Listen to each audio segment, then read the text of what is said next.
बिस्मिल्लाहिर्रहमानिर्रहीम। आज हम मीरपुर आज़ाद कश्मीर बोर्ड का क्लास फर्स्ट ईयर के इंग्लिश का पेपर एनालाइज करेंगे। इसका सेक्शन बी और सी है। सेक्शन ए हम प्रीवियस वीडियो में एनालाइज कर चुके हैं। अगर हम सेक्शन बी का पहला क्वेश्चन देखें तो इट्स अबाउट कंप्रीहेंशन पैराग्राफ। आपको एक पैसेज दिया गया है and instructions are read the following passage carefully and answer 6 questions including question number 1।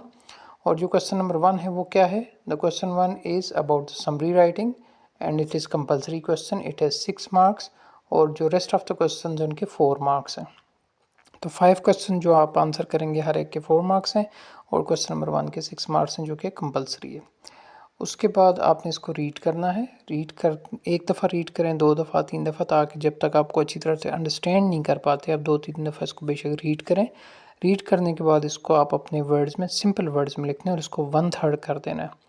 Let's suppose अगर ये 40 या 50 लाइन्स हैं तो इसको 15-20 लाइन्स में आपने कंक्लूड करना है, समराइज़ करके लिखना है। समरी मीन्स आपने सिर्फ और सिर्फ इम्पॉर्टेंट इवेंट्स को लिखना होता है। जो अनइम्पॉर्टेंट चीज़ें होंगी वो इसमें से आप एक्सक्लूड कर देंगे। उसके बाद जो आपका क्वेश्चन नंबर, अच्छा इसके क्वेश्चंस देख लेते हैं। ये देख लें question number 1, right down the summary of the above passage and suggest a suitable title. आपने इस पैराग्राफ का टाइटल भी लिखना है, यानी इसको उन्वान देना है कि अगर इस पैराग्राफ का कोई टाइटल होता तो उसको हम क्या देते।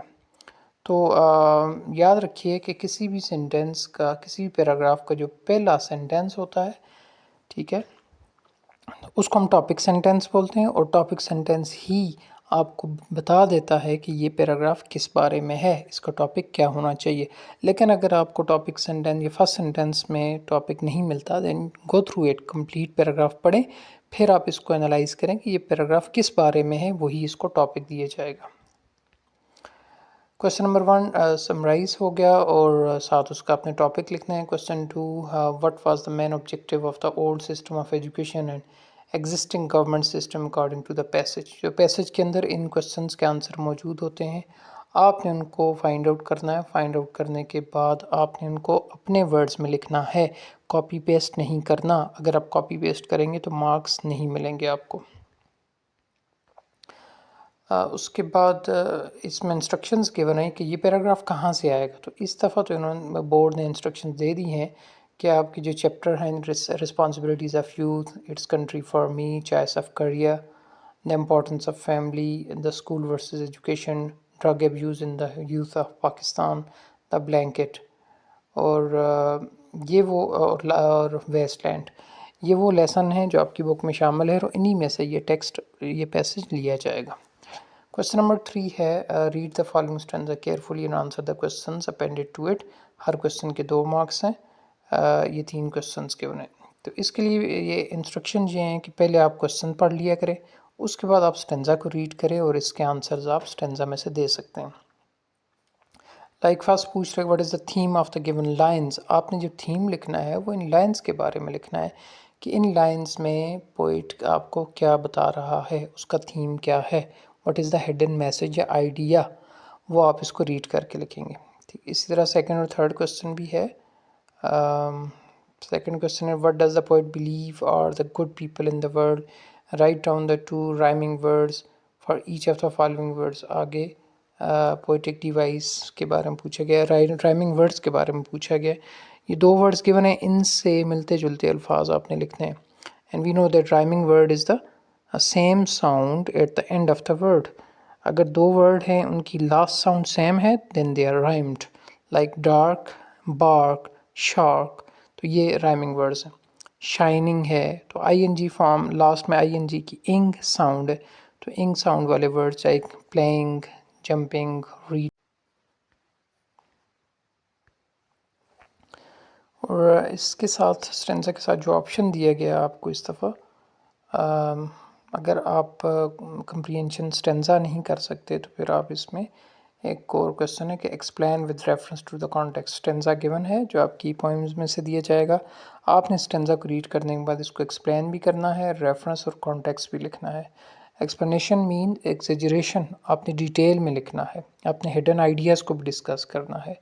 रेफरेंस में आपने पोइट का नाम और पोइम का नाम लिखना है। कॉन्टेक्स्ट में आपने बताना है कि इस पैराग्राफ, इस स्टेंजा से पहले और बाद में क्या चीज़ें डिस्कस हो रही हैं पोइम के अंदर, और इसके अलावा आपने उसको क्रिटिकली एनालाइज करना है कि ये पोइम किस तरह की है, इसमें क्या इसकी टोन क्या है, इसमें मैसेज क्या है, इसमें कौन सी राइमिंग स्कीम यूज़ हुई है, इसके अलावा कौन से फिगर ऑफ स्पीच यूज़ कर रहा है। तो ये सारी चीज़ें हम कॉन्टेक्स्ट में लिख सकते हैं।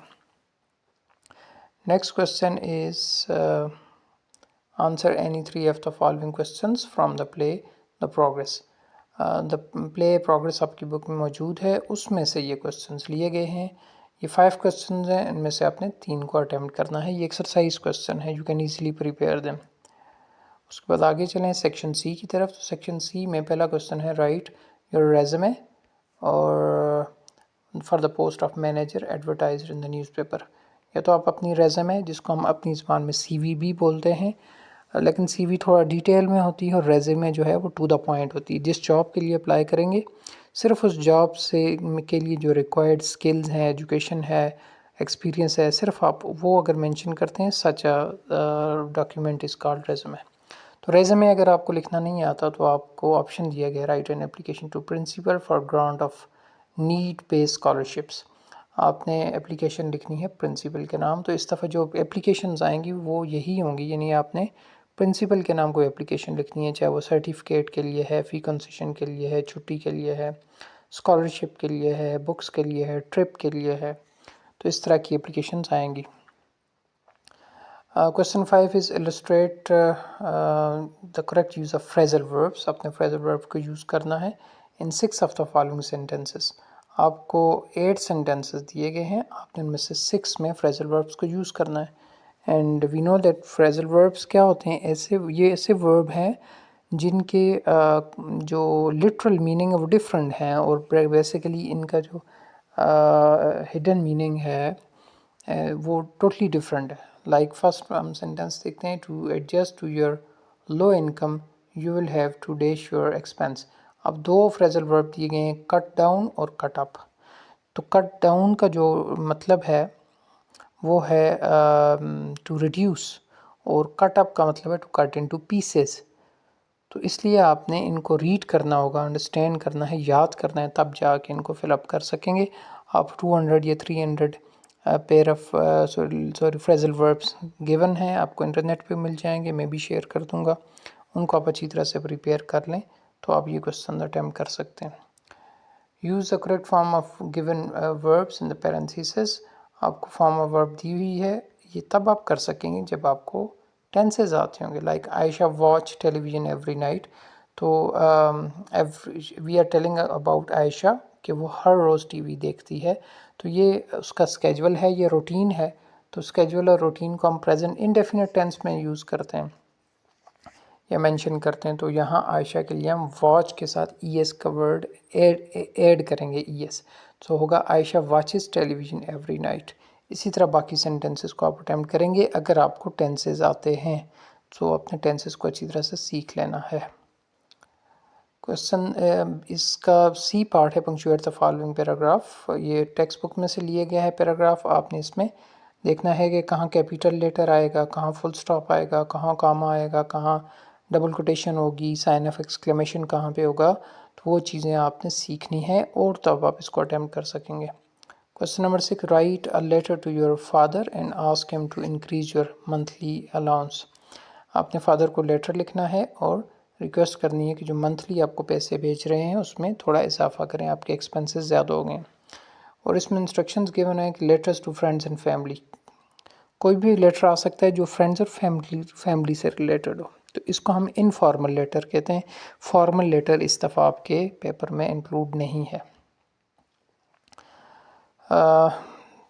इसमें ऑप्शन भी गिवन है कि अगर आप ये अटेम्प्ट नहीं कर सकते तो write a dialogue between two friends about the rising prices of daily use item in Pakistan. तो ये क्वेश्चन नंबर 6 में आपको ऑप्शन दिया कि अगर आप लेटर नहीं लिख सकते तो फिर आप एक डायलॉग लिख सकते हैं।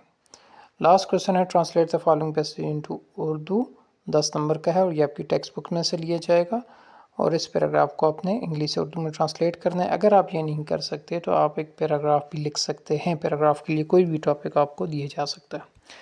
तो हम इसको अगर समराइज़ करें आज के इस पेपर को कि सेक्शन बी और सी में कौन से एरियाज़ को तैयार करना है। So the most important is first जो क्वेश्चन है आपको कंप्रीहेंशन पैसे दिया जाएगा बुक के अंदर से और आपने उसको समराइज़ करना है। तो समरी करना सीखें आपकी समरी कैसे की जाती है। और क्वेश्चन आंसर्स कंप्रीहेंशन क्वेश्चंस हैं जो जिनका आंसर पैराग्राफ में मौजूद होता है लेकिन आपने उनको अपने वर्ड्स में लिखना होता है। फिर उसके बाद आपने स्टेंजा कंप्रीहेंशन है, स्टेंजा गिवन होगा, उसके नीचे आंसर क्वेश्चंस दिए जाएंगे। स्टेंजा का थीम आपको पता हो, राइमिंग स्कीम पता हो, फिगर ऑफ स्पीच के बारे में पता हो, सिमिली, मेटाफर, हाइपरबली एट्सेट्रा, ये सारी चीज़ें आपको आती हों तो तब आप ये क्वेश्चन अटैम्प्ट कर सकेंगे। अगर आप इसको स्किप करते हैं तो फिर एक्सप्लेनेशन याद कीजिए, explanation with reference to context. इसके अलावा आपको जो प्ले है प्रोग्रेस, उसमें क्वेश्चन आंसर्स गिवन है at the end of the passage, at the end of the play, वो आपने याद करने हैं। सेक्शन सी में चले हैं तो ग्रामर का पोर्शन है, इसमें रेज़्यूमे और एप्लीकेशन में चॉइस है। डेफिनेटली आप एप्लीकेशन पे जाएंगे जो आपके लिए इजी है। फिर उसके बाद आपने फ्रेजल वर्ब को यूज़ करना है, फ्रेजल वर्ब तैयार करने हैं। फ्रेजल वर्ब के अलावा आपने अपने तमाम टेंसेस आपने अच्छी तरह से प्रिपेयर कर लेने ताकि आप correct form of verb use कर सकें। पंक्चुएशन आपको आनी चाहिए। लेटर और डायलॉग में चॉइस है आपके लिए, जो इजी हो उसको प्रिपेयर करें। और ट्रांसलेशन है इंग्लिश से उर्दू जो आप अपनी टेक्स्ट बुक में आसानी से कर सकते हैं। और अगर आपको ट्रांसलेशन नहीं आती तो आप एक पैराग्राफ लिखना होगा किसी भी टॉपिक के ऊपर। So this was the paper of English for class first year. Thank you so much.